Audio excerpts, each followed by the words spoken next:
that decision I made was actually taking my spring break off to be with my family. We decided to take them on a vacation. I was very hesitant because my company has grown, my workload has increased. I'm fully booked, a fully booked functioning bookkeeping business. I had a lot of reservation about doing it just because of the time of the year. We are in the middle of tax season, and whether or not you file taxes for businesses, you still have to get the reports completed for companies so that the tax professionals can file them. And I know your business is just like mine. This is when people come out of nowhere, the shoebox clients who have a whole year's worth of work that needs to be reconciled for the year so their tax return can be filed. Needless to say, this is a crazy busy time. When I got home, all of my work was still here. All of the work was still here to be done.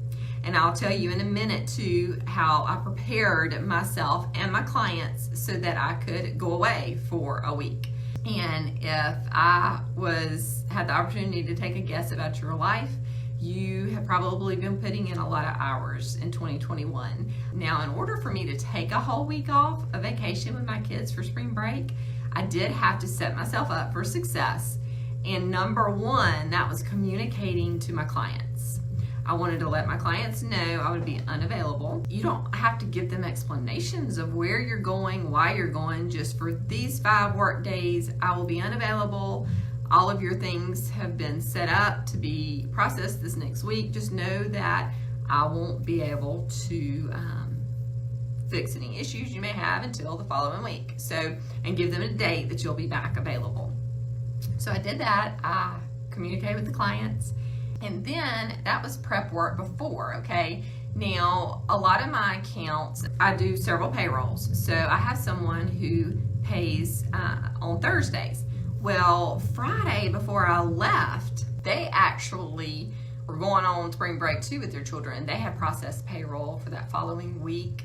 So I was able to reconcile their account, and I was able to grab the Thursday payroll and set up their semi-weekly payroll tax deadline for the week I was going to be gone. I was able to process that before I left on Saturday, so that week's worth was done. Work for that one client was done. So that's pretty much what I did. I went through all of my accounts and made sure whatever I could do ahead of time to process, I did it. Now, I will say, while I was on vacation, I did take my laptop with me, but I did not pull it out except for one day. I had to run a couple of payrolls, and I have my payrolls down systematically, so it does not take me long to process payrolls for everyone. And I took about an hour on that day. I did bare minimum. I just entered hours, went in, did what I had to do, and I shut my laptop and I was done. So during the week while I was away, I did have that with me to be able to do the essential things I had to get done. And it was just neat to see that everything didn't fall apart. I've taken vacations since I started this business with bookkeeping. I have taken vacations every year. And the last step that I did for me to be able to go on vacation was I set myself up for success for when I came home too. So we arrived back home on Sunday afternoon. I had 3 children, so I knew that I would have to have clothes ready because you're on vacation, clothes get dirty. There was going to be at least a load of laundry I had to do. So I set myself up for on Monday morning. I went ahead and made sure the kids are getting lunches from school. Mom's not packing lunches Monday morning. We just got back from vacation, and I had a deposit ready to go to the bank. It was ready. I did that before. I did a lot of prep before I went on vacation to be able to take those 5 to 7 days off. And I made sure I went to bed early Sunday night. I did not stay up till midnight. I went to bed at a regular time, got a full night's sleep for Monday morning, because I knew yesterday when I hit the ground running, my phone would start ringing. I'd have clients calling me, emailing me, and baseball games getting added in because it's the last week of baseball for the kids' school, personal stuff in there. So I knew Monday would be crazy. So I made sure I slept. Lunches, kids had lunches at school. I packed a lunch for me, like physically in my refrigerator. I could just grab out, eat while I was working. And I also picked up supper that night for us to eat as a family. So those were things on the back end that I did to make sure I was successful with coming back in fully charged for the week after taking a whole week of vacation off. And I want to share with you the revelations that I had. And they didn't really come until the end of the week when I was driving home from the beach with my husband and kids. And God began to speak to me about the things, okay, see, these are the things that happened this past week for the good, for me, for taking the week off. I realized that I had no backache all week. I carry a lot of tension in my shoulders and my back, and I think most accountants do, because we're always at the computer, we're looking at numbers and running reports. So my back pain was gone. I slept really well all week, and my family loved it. That's revelation number 3. And I had clarity, like it just came. Towards the end of the week, I realized I could survive without my phone, constantly checking it or talking to clients or checking email.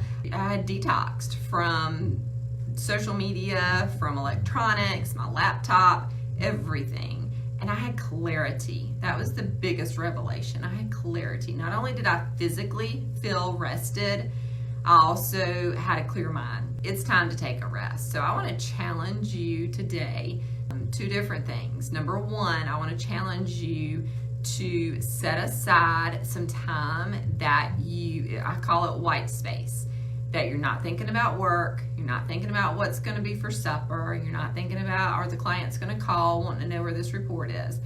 You take white space and you let yourself detox from your cell phone, from your laptop for 4 hours. Over the next 7 days, I want you to find 4 hours that you can set aside and not actively be working or doing something. And the second challenge I want to challenge you to do for this upcoming week is to do something different, okay? That's one thing that I've done. I started doing a couple of weeks prior leading up to my vacation. I just felt like I was in a rut, and so I decided to quit my regular schedule. I was doing certain clients on one day, and I had a 24-hour time frame that I could flip days, so to still get all of their financials done that they needed for the week. So I switched up client days that I worked on clients. You can change your scenery. You can take your laptop outside on the porch and work outside. I'm in South Carolina. It's beautiful weather right now. It's not too hot, not too cold, no rain. You can work outside, change your scenery. I'm telling you, these things will make you work more efficiently. Just doing these 2 things over the next week will help you relax physically. Your body will feel better. You'll have more clarity in what you're doing. You won't make mistakes. You'll work faster, actually, when we take time off and rest. So I just want to challenge you to do those 2 things. So I want that for you too. If you have not already had that, take time for yourself. You know, we need to serve our families well. And once we serve our families well, our children, our spouses, our parents, whomever that is, when we serve them well, the next step is we serve our clients really well, because our home life is feeling that effect of that love and attention. So when you can serve your family well, you begin to serve your clients really well too. So I challenge you to do that too. I know that your business will reap benefits from it. Your family will too. So not only your business, but your family will reap the benefits if we just choose to slow down a little bit.